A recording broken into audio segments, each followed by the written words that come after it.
Hola, bienvenidos a Café con TIC. Mi nombre es Domingo Britos y los invito a tomar un café con las tecnologías de la información y la comunicación, abarcando desde lo social hasta lo educativo y pasando por lo gubernamental y empresarial. Este es el programa número 33. Hoy es 8 del 11 del 2020 y hoy día vamos a hablar de la actualidad de las TIC en Latinoamérica y específicamente en Uruguay. Y para ello estamos con una eminencia, un extraordinario profesional que es técnico, docente, profesor, escritor y conferencista. Estamos hablando del profesor Domingo Borba y es un placer contar con tu presencia. Hola Domingo, ¿cómo estás? Nos gustaría que te presentes y nos digas quién eres y que nos hables un poquito de tu trayectoria. Buenos días, buenas tardes, buenas noches, según correspondan. Para mí es un gusto estar compartiendo este espacio denominado Café con TIC. Mi nombre es Domingo Borba.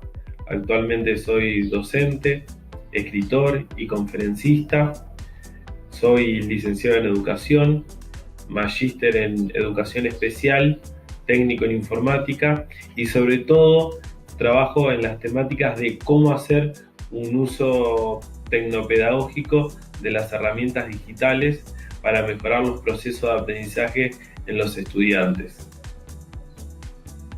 Domingo, cuéntanos en el área de TIC cuáles fueron tus inicios y tu trayectoria.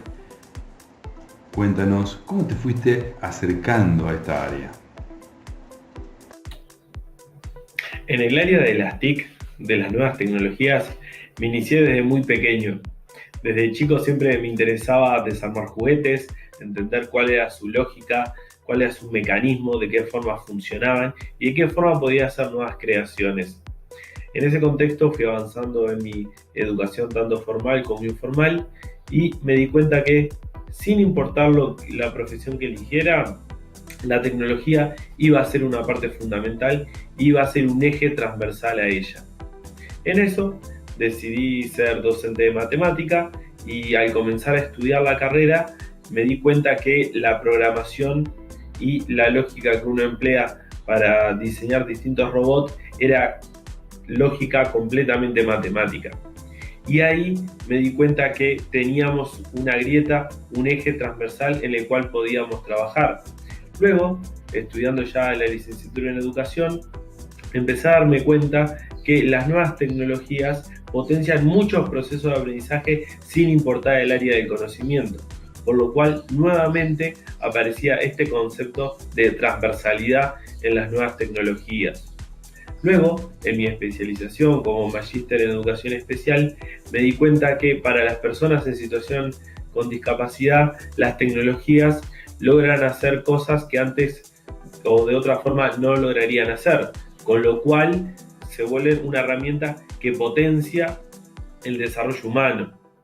En ese contexto me he formado también en lo que es el diseño de ambientes virtuales de aprendizaje y siempre he estado interesado en todo lo que se relaciona a cómo hacer que las nuevas tecnologías potencien los aprendizajes y desarrollen habilidades en los estudiantes.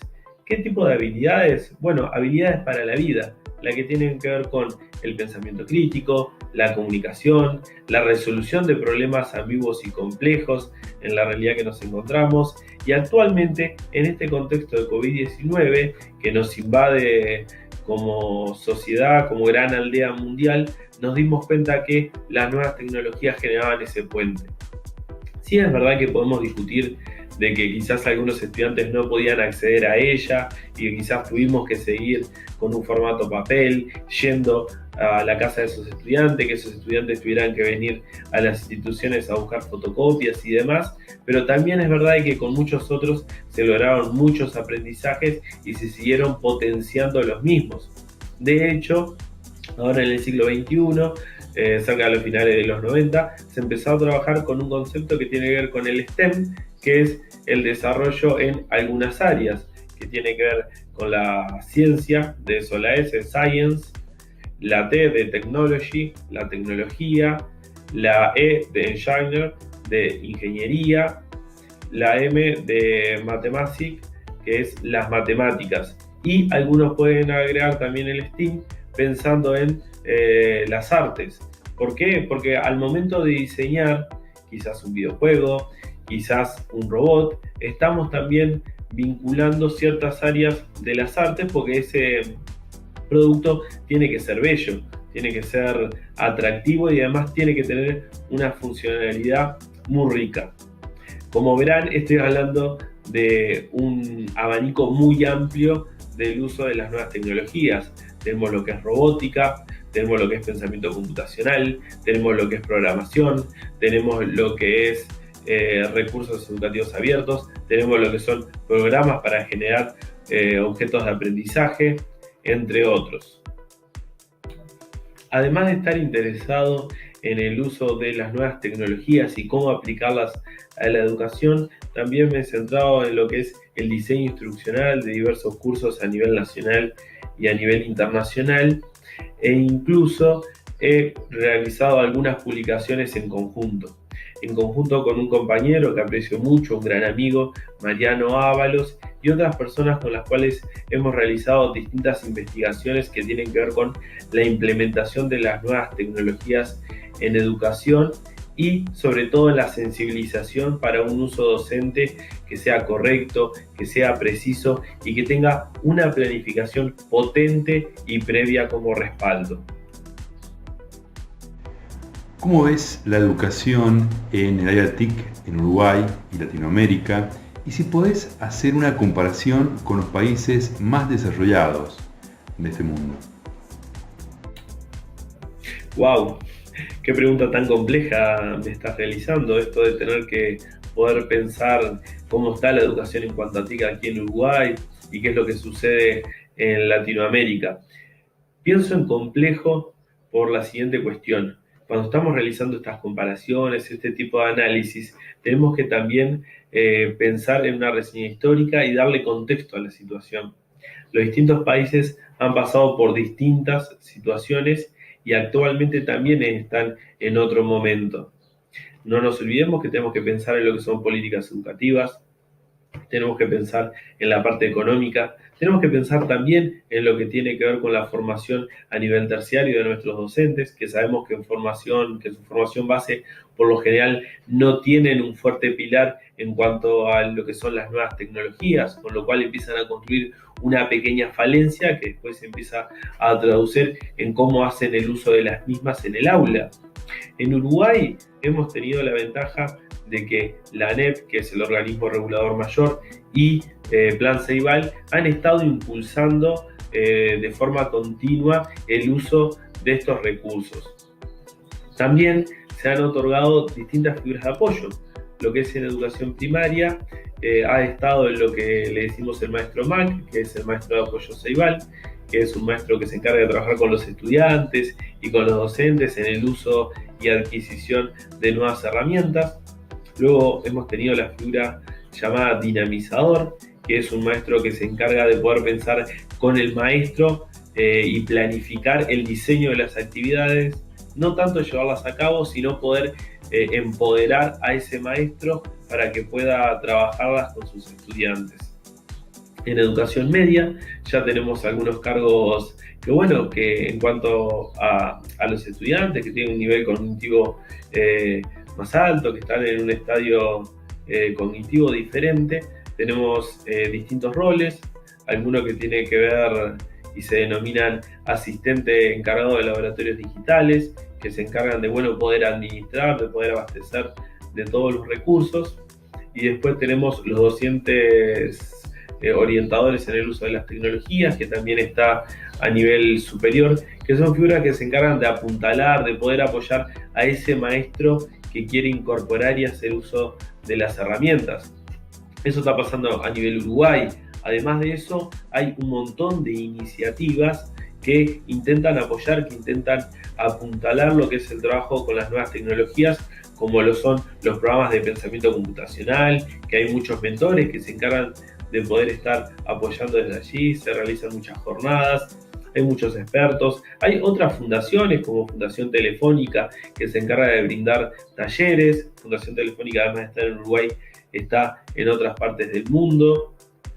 En cambio, en Latinoamérica, lo que es menos Uruguay, Argentina tuvo en su momento Conectando Igualdades, que ahora está un poco reformándose y reflotándose, pero tiene como muchas pequeñas iniciativas que no terminan de consolidarse en algo potente que realmente trascienda en el tiempo, como lo ha sido la propuesta de Plan Ceibal.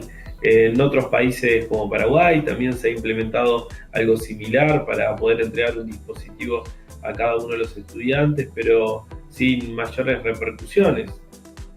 Es un tema de contexto, de ideas y de donde sobre todo se está planificando la educación en cuanto al uso de los recursos económicos con lo que cada Ministerio de Educación cuenta.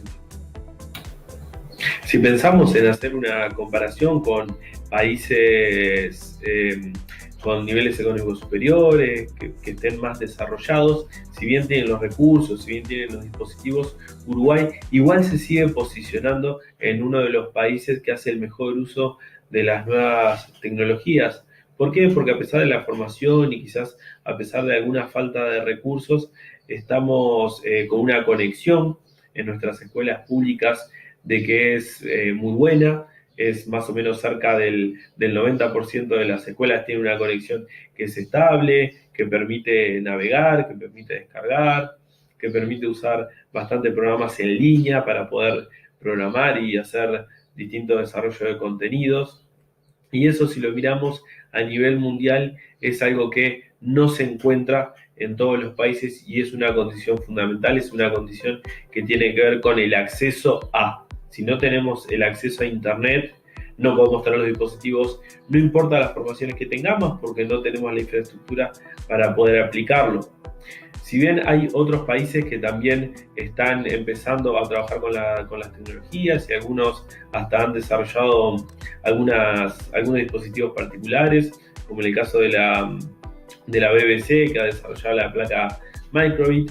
En Uruguay se ha implementado muy bien y sobre todo los uruguayos tienen la característica de poder ser muy creativos, de poder usar la placa Microbit y poderla mezclar con otros dispositivos, de poder usarla para resolver problemas realmente contextualizados y que tienen que ver con la sostenibilidad humana y no tanto de estar repitiendo mecanismos ni estar haciendo lo que ya está en algunos canales de difusión.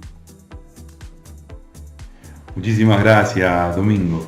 Ha sido un placer contar con tu presencia virtual en Café con TIC. La próxima semana seguiremos con más entrevistas hablando de la realidad de las TIC en Argentina, Latinoamérica y el mundo. El podcast está disponible en el sitio web cafecontic.com.ar, en Instagram, en Facebook, en Telegram. Nuestro canal es Café con TIC, todo junto. Mi Twitter es @domingobritos. Y la próxima semana los espero con más entrevistas y más Café con TIC. Muchísimas gracias, que tengan un excelente día. Nos vemos.